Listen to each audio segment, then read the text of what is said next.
նախ ավելի լավ կլիներ դատապարտել Ադրբեջանի կողմից հայկական տան վրա կրակոցները, ինչը չի իրականացնում եւ այդ վարքագիծը հետեւաբար հնարավորություն է տալիս նոր նման սադրանքներ իրականացնելու։ Այս մարդիկ իսկ իրենք վաղուց արդեն դադարել են ներկայացնել հայ ժողովուրդը, ուղղակի տառապում են Ստոկհոլմյան սինդրոմով, երբ որ զոհի կարգավիճակ ունենալով հանդերձ այս պարագայում, մենք խոսում ենք հայոց ցեղասպանության մասին եւ հայ զոհերի մասին, նրանք հարցականներ ունեն, թե ինչու է դա տեղի ունեցել, նրանք հարցեր ունեն եւ նման վարքագծով մարդը եւ խմբակը բնականաբար պիտի նման հայտարարություններ անի։ Դրոշների այրումը, այո, ինքը որպես այդպեսին ցանկալի երևույթ չէ, բայց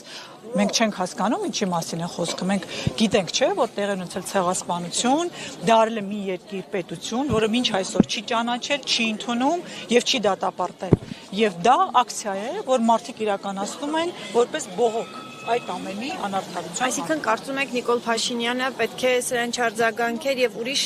այսինքն ձեռնշած այդ սահմանային լարվածությունների բնականաբար նա պիտի խոսի այն ամենից, երևույթը ընդունելի չեք համարում, բայց կարծում եք իր արձագանքելունը չէ, ես ճիշտ հասկացա։ Այո, որովհետեւ կրկնում եմ, խոսում ենք մի երկրի մասին, ով տարիներ շարունակ չի ընդունել, այսօր է չի ընդունում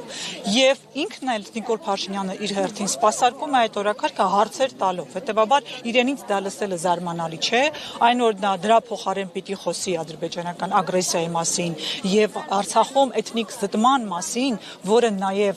հայոց ցեղասպանություն չճանաչելու հետևանք է, դա թողած նա խոսում է ակցիայի մասին, որ իրականացրել են քաղաքացիներ։ Այո, ինքը նորմալ չէ եւ ցավալի է, որ դեռ մեզանում այդ իրավիճակն է, որ մենք ցասումն այդպես ենք արտահայտում, բայց կրկնում դա բողոքի ակցիա եւ մարդիկ արտահայտում են իրենց դիրքորոշումը նաեւ այդ ճանապարհով։ Իսկ դուք ինչ եք կարծում, ինչու արձագանքեց, ինչու է այսպես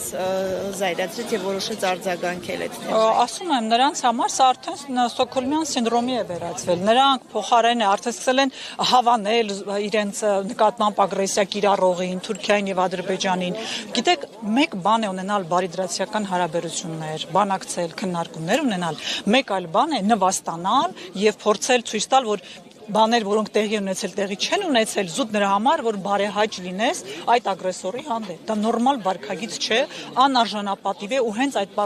պատճառով է ձախողվում նաև խաղաղության օրակարգը։ Այսինքն սա նաև հաջողանալու միտում ուներ։ Այո, եւ նրանք դա անում են պարբերաբար, նրանք տարբեր տեքստեր հենց միտված են դրա։ Տիկին Թանդիլյան Փաշինյանը ասաց, որ սահմանազատված եւ սահմանագծված Հայաստանի Հանրապետության տարածքներով պիտի վերապրենք հայոց։ Երեխեք աճ կոմը գնացեք հետ, էլի։ Սա է մեր ընտրած ճանապարհը։ Նախ Փաշինյանը չէ, որ պիտի ուղենիշ տնի հայ ժողովրդի համար, կրկնում եմ, նա վաղուց արդեն չի արտահայտում հայ ժողովրդի հավաքական ինքնությունը։ Նա վաղուց արդեն կապ չունի հայ ժողովրդի հետ։ Ինչ վերաբերում է սահմանազատման սահմանագծման գործընթացին, որտեղ է այդ գործընթացը, երբ ավարտվեց, երբ որ իրենք տվեցին 4 հայկական գյուղերը ու այդտեղ ավարտվեց։ Ինչու Տավուշում, որովհետև ամենաբարենպաստ դիրքերը ունեինք Տավուշում։ Այդ որ հիմարը չի հասկանում այդքան բան։ Հետևաբար գործընթացը նորից եմ կրկնում, պիտի գնա, բայց պիտի լինի այնպես, որ դա շարունակվի, օրինակ։ Շարունակվում է արդյոք ջերմուկից դուրս են եկել ադրբեջանական զորքերը, Հայաստանի սուվերեն տարածքից այդ սահմանազատման արդյունքում դուրս են եկել։ Ճաքած իրենց հպարտությամբ ամենաապահով տեղը Հայաստանում։ Ճաքած պատի մոտ իրենց ամենաապահով տեղն է լինելու այսօր։ Տիկին Թանդիլյան, Նիկոլ Փաշինյանի այսօրվա ուղերձում մեկ անգամ կիրառված էր հայոց ցեղասպանություն ձևակերպումը, մեկ անգամ ցեղասպանություն եւ 4 անգամ մեծ եղեռն։ Հայ ժողովուրդը, օրինակ, երբ Ամերիկայի նախագահը պետք է խոսեր, անհամբեր սպասում էր հայոց ցեղասպանություն է կիրառվելու, թե մեծ եղեռն։ Հիմա մենք տեսնում ենք, որ Հայաստանի ղեկավարը հայոց ցեղասպանություն ձևակերպումը ապրիլ 24-յան ուղերձում ընդամենը մեկ անգամ է օգտագործում։ Սա ինչպես եք մեկնաբանում։ Իսկ այդ ինչ հայտարարություն է, որ Նիկոլ Փաշինյանը չի ձևախեղել 18 թվականից ի վեր։ 7 տարի է, նրանք ամեն տարի մի բան են ասում, այլ բան են ասում, մի տեքստ են օգտագործում օգտագործում, հետո ճիշտ հակառակը եւ այդ ճակերտավոր նախանձելի անհետեւողական վարքագիծը միայն մեկ բանի մասին է՝ պահել իշխանական աթոռը։ Ինչ տեքստ պետք է կարտաբերեն, որ պայմաններում ինչ պետք է կասեն, կարևորը իշխանական աթոռը պահելն է։ Նրանք զավթել են իշխանությունը Հայաստանում արդեն տարիներ եւ իրենց վարքագծով փորձում են զուտ պահպանել իրենց կենսաբանական գոյությունը իշխանության աթոռին նստած։ Խմբակցության քարտուղար Արթուր Հովհաննիսյանը ընդդիմադիրներին ասաց մոտ չգաք ցեղասպանության թեմային, չփորձեք դիվիդենդներ շահել այս թեմայի հետ կապված, դուք ես սպառնալիք։ Ես նման ստրկամիտ վարքագծով անձանց անգամ չեմ մեկնաբանում, ազատեք ինձ այդ տանջանքից, նրանց արտահայտությունները մեկնաբանել։ Տիկին Թադիկյան, մեկ այլ թեմային եմ ուզում անդրադառնանք, շարունակում է այսպես ասած խայտառակ դատավարությունը Ռուբեն Վարդանյանի, այդ առումով ինչ նորություն կարող եք ասել, այսինքն կա օրինակ հնարավորություն գոնե պայքարելու այդ դատին ներկա լինելու միջազգային իրավաբաններ կամ մարդիկ, որոնք կարողանան գնել։ Նախ ուզում եմ նաև խոսեմ Դավիթ Բաբայանի վերջի հայտարարության մասին, ինչ համատեքստում, որ նա խոսում է, թե ինչպես են խեղաթյուրում իրենց խոսքերը, որովհետև բոլորս հասկանում ենք, որ դա փակ դատավարություն է, ադրբեջանական պետական լրատվամիջոցներն են բացառապես դա լուսաբանում, եթե կարելի այդպես կոչել, եւ վերագրում յուրաքանչյուրին ով ինչ ուզում է։ Եվ հենց դա է նաև Ռուբեն Վարդանյանի պայքարներից մեկը եւ միտված դրան, որ որևէ միջազգային կառույց մասնակցություն ունենա, միջազգային լրատվամիջոց մասնակցություն ունենա, եթե Ադրբեջանը վստահ է, որ ինքը արդար դատավարություն է անում։ Իսկ Ադրբեջանը բնականաբար վստահ չէ եւ յուրաքանչյուր նրանց թողած տեղեկատվություն դատավարության մասին խոսում է թե բաց դատավարության ընթացքում։ Բոլորս գիտենք, որ դա փակ է եւ ես նաեւ կուզեմ մեր հարգարժան լրատվամիջոցները դիմեն իրենց գործընկեր միջազգային լրատվամիջոցներին ու խնդրեն նրանց մասնակցել այդ ճակերտավոր բաց դատավարությանը, ապացուցելու աշխարհին, որ ստախոս է Ալիևյան ռեժիմը, որ դատավարությունը փակ է եւ որ հայ մարդիկ այնտեղ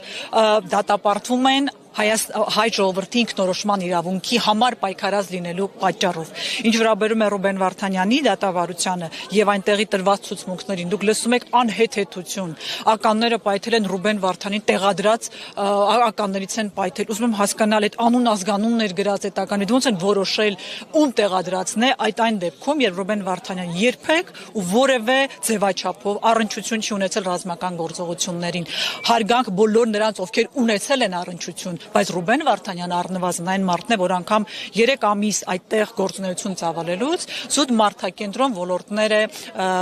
վերահսկել սոցիալական, առողջապահական, կրթական եւ այլն, այսինքն որևէ աղերս նա ուղղակի չէր կարող ունենալ։ Սա է դատավարական ֆարսը, որ աշխարհը պիտի տեսնի, իսկ մենք մի պահանջ պիտի ունենանք աշխարհից ու Ադրբեջանից ու բոլորից հայ գերիներին վերադարձնել, ազատ արձակել ու վերադարձնել Հայաստան։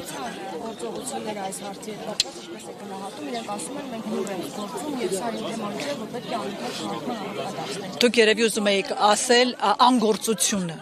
լուր գործել, այս պարագայում լուր չեն գործում, վստահ կարող եմ ասել, որ սա անգործություն է, այդ մասին տարբեր ինստանցիաներ են խոսել, այդ թվում նաև փաստաբանական խումբը, մեր գերիների պաշտպանների խումբը, միջազգային հանրություն, անգամ Շվեյցարիան հայտարարել, որ եթե մեզ դիմեն միջնորդության, մենք դա կիրականացնենք, հասկանալով հանդերձ, որ մենք դիվանագիտական հարաբերություններ չունենք Ադրբեջանի հետ, հետեւաբար այո, չեզոք երկրին դիմել հյուպատոսական ծառայություն մատուցելու համար այդ երկրում կարելի էր ու պետք էր, որտեղ է հատուկ բանագնացը գերիների բանակցության հարցով։ Չենք տեսնում խաղաղության օրակարգի մեջ, որ որևէ կերպ այդ մասին նշում չկա։ Դա այն պարագայում, երբ որ խոսում ենք խաղաղության մասին, նշանակում է փոխադարձ պիտի հայորդիներ եւ եթե Հայաստանում կան ադրբեջանցիներ պահող, իսկ իրենք չկան, ազատ արձակվեն։ Եվ հետեւաբար դա պիտի լիներ պայման սկիզբ խաղաղության բանակցության։ Եթե դա նույնիսկ իրենց օրակարգին մոտ լիներ, ապա այդ մասին կլսեինք, կիմանայինք։ Կրկնում եմ, չեն ուզում հրապարակային 23 ընտանիք կա, որ այս պահին առնվազն 23 որդիներ ունեն այնտեղ գերերորած, թող իրենց հետ խոսեն։ Այդ ընտանիքներին կետ առ կետ ներկայացնեն ամեն օր ինչ են անում։ Մի անգամ հանդիպել են որևէ մեկի հետ։ Ինչ նշանակում լուր։ Կարող է այդ ընտանիքները շահագրգիռ չեն, որ իրենց որդիները վերադառնան, կպահպանեն կոնֆիդենցիալությունն ու լռությունը։ Բայց իրենք ոչ միայն ոչինչ չեն անում, իրենք կրկնում եմ շահառուն են այս վիճակին, նրանք վախ ունեն, որ հայրենիք սիրող, հայկականություն սիրող մարդիկ հանկարծ վերադառնան Հայաստան։ Վարդանյանն ասում էր, որ այս ամեն ինչը հենց Հայաստանի դեմ է արվում եւ պետք է դա հասկանալ, որ հարցը ոչ թե միայն ես եմ, այլ Հայաստանի հարցն է։ Այս գիտակցությունը գոնե իշխանությունը չի։ Գիտեք, միայն ուղեղով տկարամիտ ու կույրերը չեն տեսնում, որ սա Հայաստանի Հանրապետության դեմ դատավարություն է, սա ընդհանրապես այդ մարդկանց մասին չէ։ Հայաստանի Հանրապետության դեմ գործեր են կարվում եւ ապացուցվում, որ Հայաստանի Հանրապետությունը եղել է հակամարտության կողմ, օկուպացրել է ճակերտավոր Ադրբեջանի տարածքները եւ ագրեսոր երկիր։ Դրա հետևանքը գիտեք որն է։ Կապիտուլյացիան վերջնական մեզ զրկելու ինքնապաշտպանական մեր իրավունքից ու նմանատիպ այլ դրույթներ կիրառվում են ագրեսոր երկրների հանդեպ։ Ադրբեջանի հիմա քայլ առ քայլ հասնում է այդ նպատակին։ Այդ ինչ են դրել իրենց մտքում, որ չեն իրականացրել։ Եթե մենք դա դեռ չենք տեսնում, այդ դրա մասին էր խոսում Ռուբեն Վարդանյանը, նա արժանապատվորեն կրում է այդ տանջանքը, ինչ մեզ բոլորիս սպառնում է, բայց եթե մենք դա չենք տեսնում, որ սա մի հոգու մասին չէ, այն 23 հոգու մասին չէ ընդհանրապես, այն Արցախում ապրող 120-150 հազար արցախցիների մասին չէ, ովքեր էթնիկ զտման են ենթարկվել եկել Հայաստան, ոչ, սա հայ ժողովրդի, մասնավորապես Հայաստանի Հանրապետության դեմ դատավարությունը եւ վաղը բոլորս մեր սերունդները պատասխան ենք տալու այս դատավարության իրականացման հետևանքով մեր նկատմամբ այլ ինստանցիաներում եւ այլ վարքագծի դրսևորման հետևանքով։ Հետևաբար, եթե մենք չստափվենք, խելքներս գլուխներս չհավաքենք, մենք ծանր օրեր են մեզ սպասվում հետագայում։ Տիկին Թանդիլյան եւ անդրադառնալով կրկին ցեղասպանության թեմային, երբ կարդում ենք Նիկոլ Փաշինյանի ուղերձները տարբեր տարիներին, ակնհայտ տարբերություն ենք տեսնում շեշտադրումների, օրինակ երբ որ 20 թվականին ուղիղ ասում էր, որ Թուրքիան չի զղջում, ներողություն չի խնդրում, հիմա մենք լրիվ այլ